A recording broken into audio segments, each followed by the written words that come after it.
Hello, hello, hello. It's the Chatty, Patty, Paula, Walla, Talk Show. Hello, hello, hello. It's the Chatty, Patty, Paula, Walla, Talk Show. We will talk about the things that mean so much to you, like going to a restaurant or hanging at the zoo. Clothes and sports and funny news, crafts and travel too. Nothing ever scripted, so expect the unexpected. Hello, hello, hello. It's the Chatty, Patty, Paula, Walla, Talk Show. It's the Chatty, Patty, Paula, Walla, Talk Show. It's the Chatty, Patty, Paula, Walla, Talk Show. Hi, and thank you for being here. It's Thursday, December 7th, 2023. Our guest today is Jim McCarty, legendary guitarist, rock and blues guitarist. Welcome. Woo! Thank you for joining us My today. pleasure to be here. I'm just going to play one little thing. It sounds familiar. Pentatonic scale? I want to call you Jimmy. Is that allowed? No, I like Jim. Or Okay. James? I haven't been called Jimmy in 50 years. Okay. Jim it is. Jim. All right, Well- you start. Okay, so I want to ask you how old you were when you met Mitch Ryder. How old? I think I was about 17, 18 possibly. It would have been about 1963. Johnny B was about 14 or 15 at the time. But we were playing at a place called The Village down in Detroit, on Woodward Avenue down Detroit. We were backing up all the black acts down there. We were kind of like the house band. And one night, this white guy came in, and he sat in with us, and there was an immediate chemistry. And Billy Lee was his name. And we decided, well, let's, explore this and see what can. And we put Billy Lee and the Rivieras together. Started playing the Wall Lake Casino. I've heard about that place. Yeah, that was Legendary. And Dave Prince, who was a disc jockey in Detroit at the time, he called a friend of his in New York, Bob Crew, and said, I think you should come in and check these guys out. Crew took the band in New York, changed the name to Mitch Ryder and the Detroit Wheels, which we hated. Oh, so his name's not even Mitch Ryder? Yeah, that's not his real name. Oh. So I need a stage name. Initially, he just saw Mitch. He just saw the singer, Billy. He didn't understand that it was a combination of the singer and the band that was creating this sound. And eventually, that's what broke the band up. It was unfortunate. If we could have had people like Andrew Lou Goldman, the guy who managed the Stones, someone that looked after the band and nurtured it, there's no telling what that band could have done. It was a hit-making machine. Man. But unfortunately, it just he saw the singer, and that's all they saw. So coulda, Well- woulda, shoulda. So then how much longer after that did you feel like you had made it big time? Well, I mean, we made it big time in terms of we had the number 2 and the number 4 record in the country and that, but we never saw any money from it. Ah. So I don't know about making the big time. And after that, it was a question of trying to get back there again. There was a number of bands here and there. We can run through that. But you only get so many shots at that gold ring, and it's like I said, it's a shame because that band was a hit-making machine. Dang. And it had everything that you needed, but it just, the people that were handling it didn't see that. Did you guys tour like all over the world and stuff? Not all over the world. That band stayed in the States pretty much at that time. You got to remember, this was back in 1964, 65. I don't believe I got over to Europe with Cactus. But Sweet. Have you ever met Jimi Hendrix? yeah, I played with him numerous times. You played with Jimi Hendrix? Yeah, there's a CD out called 9 to the Universe. There's my a track with myself and Hendrix on it. Was he pretty cool? That's Jimmy, well, I'll put it to you this way. There was a lot of great guitar players back then. You had Jeff Beck, you had Page, you had Clapton, Mike Bloomfield was terrific. And then you had Hendrix. over here by himself, and everybody knew it. Jimmy was one of those guys. He wasn't just really good at what he did. He changed the parameters of what was going on. He changed the rules of the game. You know, the same as Coltrane, Louis Armstrong, when he invented improvisational music with the Hot Fives back in the 20s. Miles Davis, Charlie Parker, Robert Johnson. These are people that weren't just really good. These were people that changed the rules of the game. Yeah. And Hendrix was one of those people. I was playing with Buddy Miles Express at the time in 1969. And Jimmy was coming around the band a lot because he was talking to Buddy about putting something together. He had reached the point where he was really tired of the Foxy Lady Purple Haze thing, you know, and the guitar behind his neck thing that people expected from him. And he wanted to put something together with a black rhythm section. Also, you have to realize back then, in the mid-'60s, he took a fair amount of flack from the Black Brothers for playing with these white guys. Wow. So a point was reached where he wanted to do something different. And so he was coming around continuously on a regular basis, talking to Buddy and sitting in with the band. And so I had opportunity to play with him on a number of occasions.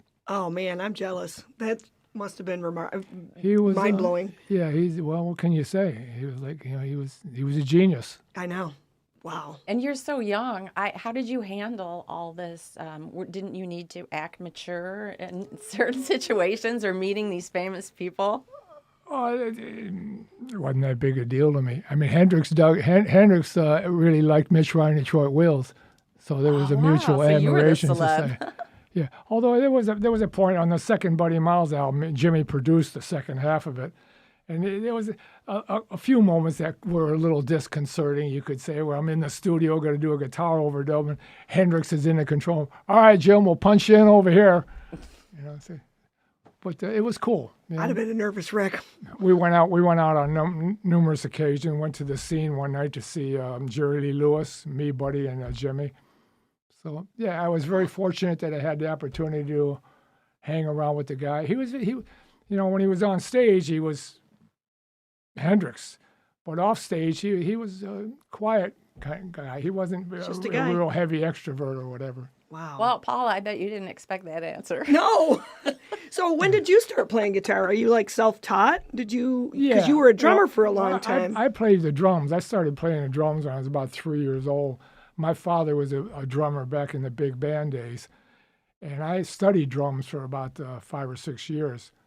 And then when I was about 15 or so, I picked up the guitar because I just was fascinated by the instrument. To me, there's no other instrument that has that many different colors, all the way from Segovia to Hendrix, you know. And so I just started teaching myself the guitar. And Okay, so you're self-taught. I was when we had Devil with the Blue Dress, the #2 record in the country. I still considered myself a drummer at that point in time. It wasn't until Sakatumi or whatever, then I said, well, I guess I'll be a guitar player. Were you ready to push B off the drums and say, "Hey"? No. Well, John's father and my father knew each other. That's how we met. John's father ran a bar. He had a bar that wasn't too far from where we lived. And on Fridays on payday, me and my dad would go down there. He'd go down there. We'd go down to eat dinner, and he'd cash his check. And the two fathers introduced the two sons to each other. Oh, that's so and cute. I started giving B drum lessons Oh. while I was learning to play the guitar. And that's how we got together.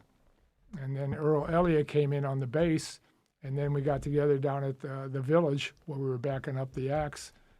And then we met Billy Lee and went from there. Wow, the rest is history. Were you calling Johnny B back then? Yeah, he was always B. He still is. He still is. I know, that's great. Johnny B. Yeah, he's one of the greatest drummers to ever come out of this city. He is really amazing. Now, you like to play your Les Paul. Have you ever met Les Paul? I don't think I actually met Les, but I got a Grammy certificate for a song I wrote that he recorded. Oh, really? And he got a Grammy for it. It was the instrumental tune that I wrote back when I was with Buddy. And he recorded it on an album, Les Paul and Friends. and the song won a Grammy. And that happens, they give the songwriters what they call a Grammy certificate. Oh. You get a certificate from the Grammy organization. So I'm a there's Grammy. You've Grandma. Okay, I'm sorry. Just a little joke. But yeah, no, I've never actually met Les though. Well, I used to have a Les Paul, and they are nice guitars. They're a little heavy, though. Well, it depends. No, you can get the 59 I had, the Cherry Summers that was stolen from me was light. That one wasn't heavy. The standard that I use now, that's a pretty heavy guitar. Yeah. I had a wine red one that was stolen from me. Where do all these guitars go? They're probably in Japan. Well, if it's a 59 Cherry Summers Les Paul, it's worth about $250,000 these days. Whoa. Wow. But, Yeah. I had a yeah, 68. I've always been a Les Paul guy. You know, you're either a Fender guy or a Gibson guy. For me, the Les Paul is just, you know, I take the humbucking pickups plugged into a vintage Fender amp, and I'm home. Do you ever get your amps modified, or do you just go stock? No, I have an old Fender Pro that I use that I have my guy Dean Zink, who's a... Oh, I know Dean. Yeah, Dean's terrific. He does my amplifier stuff. And his game basically is taking vintage amps and restoring them to their original condition, and that's what I prefer.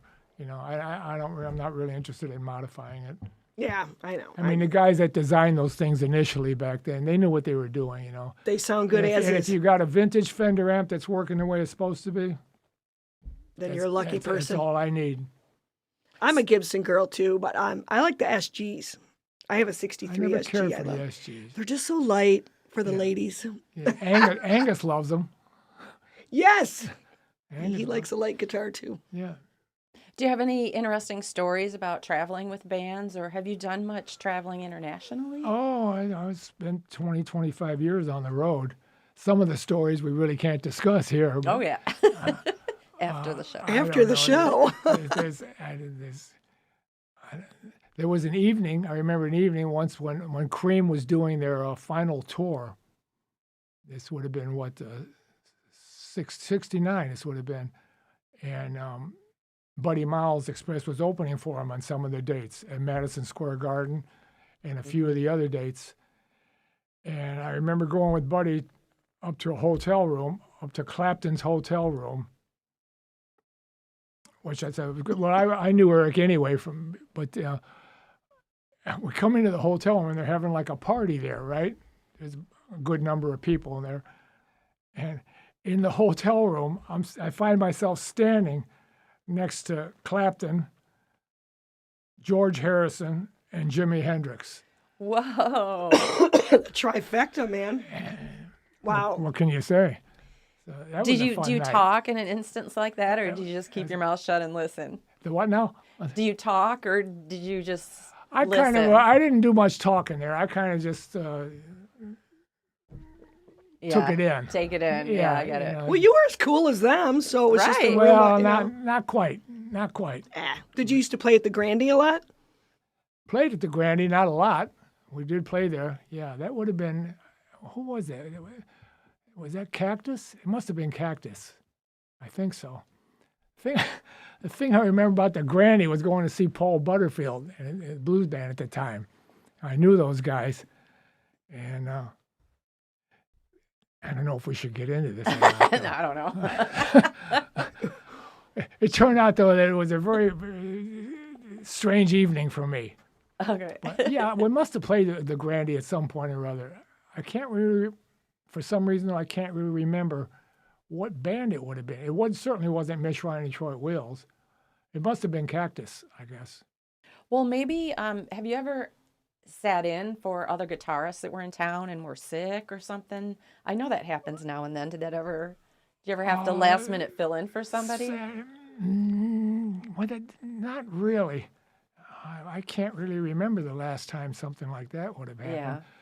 I've sat in with people from here and there from time to time doing a little jam thing, but I've never sat in for somebody because they couldn't make the gig. You know what I'm saying? Yeah.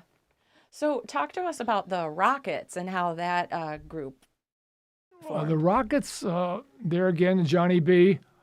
I had come off of Cactus. Cactus was from 69, or Cactus actually was from 70 and 71. And Cactus was it was the New York band. You had two guys from Detroit, myself and Rusty Day, and Tim Bogart and Carmine Apiece, the rhythm section from the Vanilla Fudge. And they wanted to put a heavy-duty power trio together. Initially, they were supposed to do that with Jeff Beck, but Beck got involved in a very serious auto accident, so he couldn't make it. So they contacted me. I went to New York, and the energy level was just off the charts with the band. But I always had a little difficulty with Tim. He was always a little too flamboyant for me on the bass guitar. Mm-hmm. So we did that for a couple years, put out 3 albums, and I just got frustrated and fed up with that, and I wanted to get back to more of a straight-ahead rock and roll thing. And that is what turned into the Rockets. I came back to Detroit and got together with John, and we put the Rockets together. And for about the first 4 or 5 years of that band, B was the singer from behind the drums. Ooh. And that's just too difficult a situation to do. Eventually, we got Dave Gilbert, and then at that point, the band started taking off. So when did you start doing blues? Rockets were very rock. Yeah, we did the Rockets for 10 years, and unfortunately, there again, we never able to get the national breakout hit record. You know, the Talking in Your Sleep, the thing Should've that the Rockets kind of became the greatest opening act in the world. And after a while, without really making it, the drugs and alcohol in the situation starts taking its toll on people. And, Dave Gilbert, the singer, he was dead at 49. He never even saw 50. Mm-hmm. And at that point, after the Rockets, I had made a conscious decision. I want to play blues. This is the music that I've always loved. And when we were in the Rockets, they said, well, get the hit record, and then you'll be able to do your blues album. Well, we never got the hit record. So when the Rockets ended, I joined the Detroit Blues Band, which was a good local group. Yeah. I actually went back into the bars because you can be a really good rock guitar player. That doesn't mean you know the first thing about playing blues. That's an entirely different aesthetic. And I went back into the bars to learn what playing blues music means. And I think at this point in time, I'm fairly decent at it. Yeah. Definitely. But yeah, that was the thing. We did the Detroit Blues Band for a good number of years. And then Cactus got back together. We recorded a reunion CD in 2006, I think it was. I was getting together with Tim and Carmine. Rusty was dead at that point, the original singer. But we had a guy named Jimmy Coons who was a terrific songwriter. And we put out the Cactus 5 reunion CD, and it got terrific reviews. It was hilarious because when the original band was together, we got butchered by the critics. And then when the reunion CD came out, one of the most unsung bands of the early 70s. And we started touring a little bit, 2008, 2009. But the same thing started happening again. Tim just started getting too flamboyant for me. There wasn't enough solid bottom end, and it was too much, everybody playing for themselves and not playing together as a band. So gets a little busy. Yeah, after a while, I left that. I put Mystery Train together, the band that I have today, which is Emmanuel Garza, who was one of the original people from the Detroit Blues Band. Fantastic singer. Yeah, so good. He is. He's got so much personality.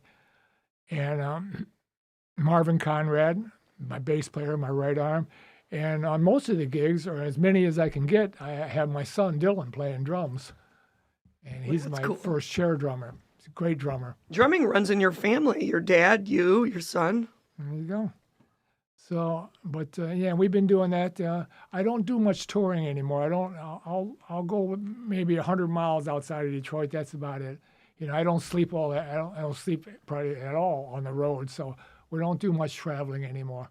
But it takes its toll for sure. I know. We got Mr. Well, you get to be my age, I heard Mick's 80 years old. I'll be there in a year.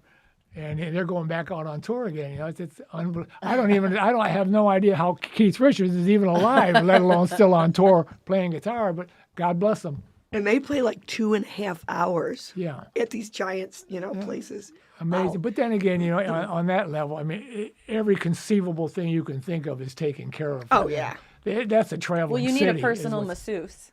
Hmm? You need a personal masseuse. You'd have to. Yeah. You'd be the second you're off stage, it'd be like, "Ow, my foot, my leg, Yeah. my shoulder." Oh, they have anything you could think of. They have on the road. But I mean, still, even having said that, just to be out there touring at their age, it's amazing. It's all they know. So that's Well, just that's all what they any do. of us know. That's the thing, I would think most musicians, what I call lifers, guys, who this is what you do, until the day you die. They know if I stop doing this, you get a lot closer to the grave. The music is your life, basically. So. Now, what do you listen to on a typical Saturday afternoon when you're home having a cup of coffee? At home, I listen to jazz more than anything else. All the Blue Note stuff, the hard bop, Miles Davis, Coltrane.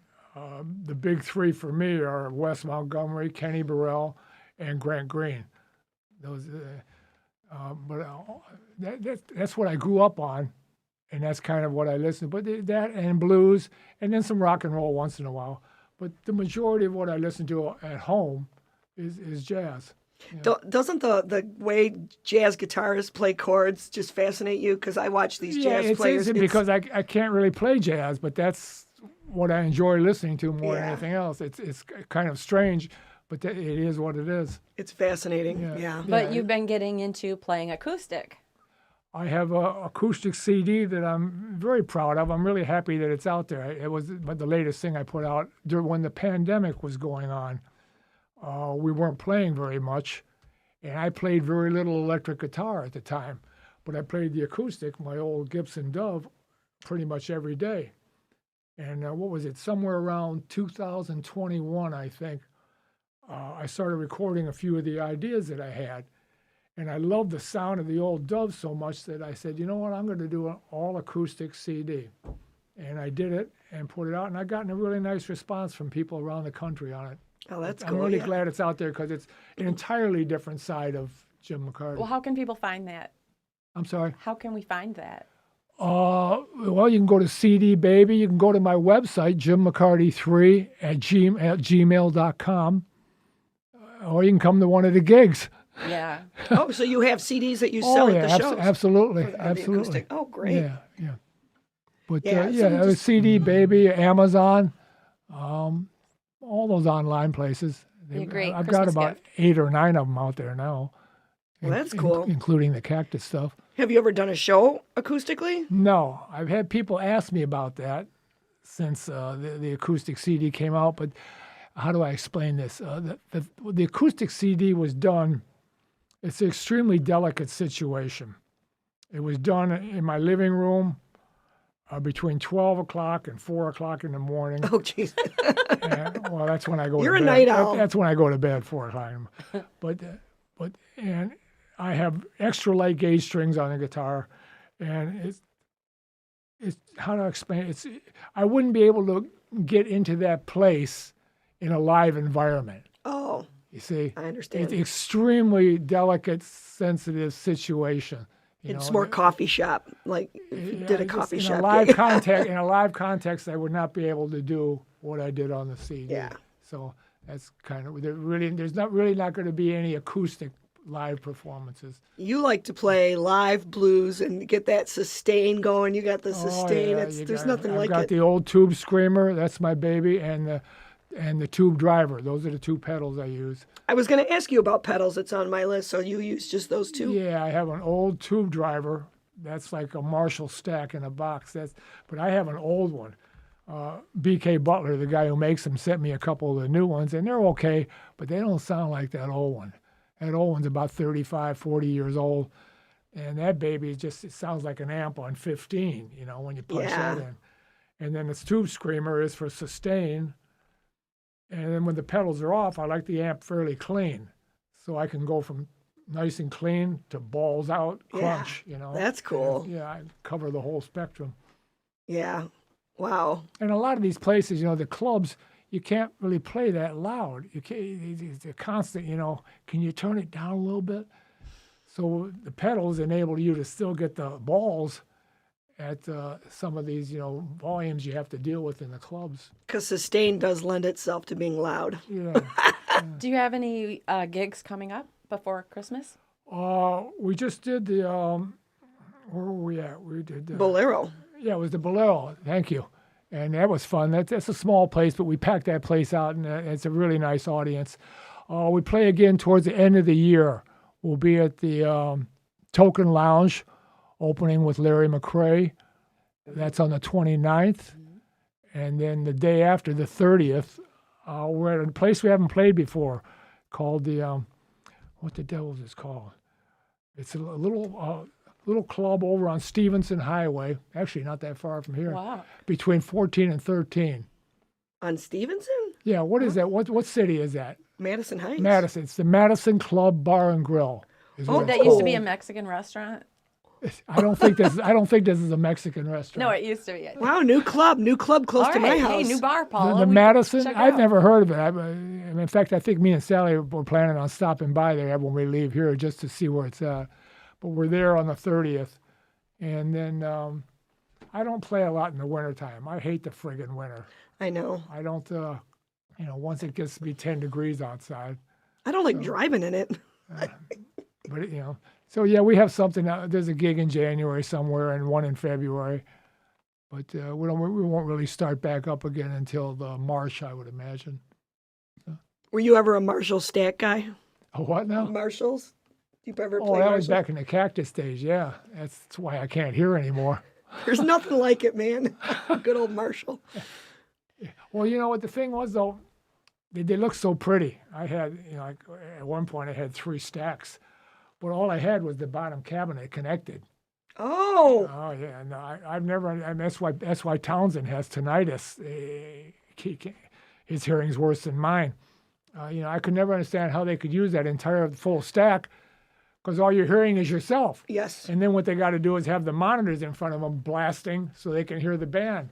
That's why everybody is deaf nowadays. Coming at you But from no, both I sides. just connected the bottom cabinet and just left the stack because it looked so pretty, that stack. Were there even speakers in the upper? Oh yeah, the speakers were there. Speakers were there. Well, Jim but- McCarty, thank you for joining us. 30 minutes have almost gone by. Our show goes fast. Yeah. just getting warmed up. I Come know. on, It's girls. so crazy. Sorry. And the really unfortunate thing is now it's time for me to sing You're going to sing. our Oh, Lord help me. our song. So give me a second to You're I gonna sing appreciate this you girls inviting me. I Thank you very appreciate much. you coming. thank you so much you. for coming. We really are. We're so excited. All right, this is going to be exciting because I've never heard Patty sing. Oh, okay. Ready? Yeah. Hello, hello, hello. It's the Chatty Patty Paula Walla Talk Show.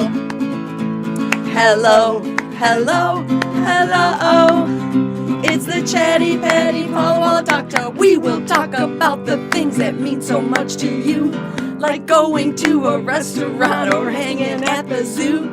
Clothes and sports and funny news, crafts and travel too. Nothing's ever scripted, so expect the Unexpected. Hello, hello, hello. It's the Chatty Patty Paula Walla Talk Show. It's the Chatty Patty Paula Walla Talk Show. One more time. It's the Chatty Patty Paula Walla Talk Show. Oh my God, I can't believe you just did that.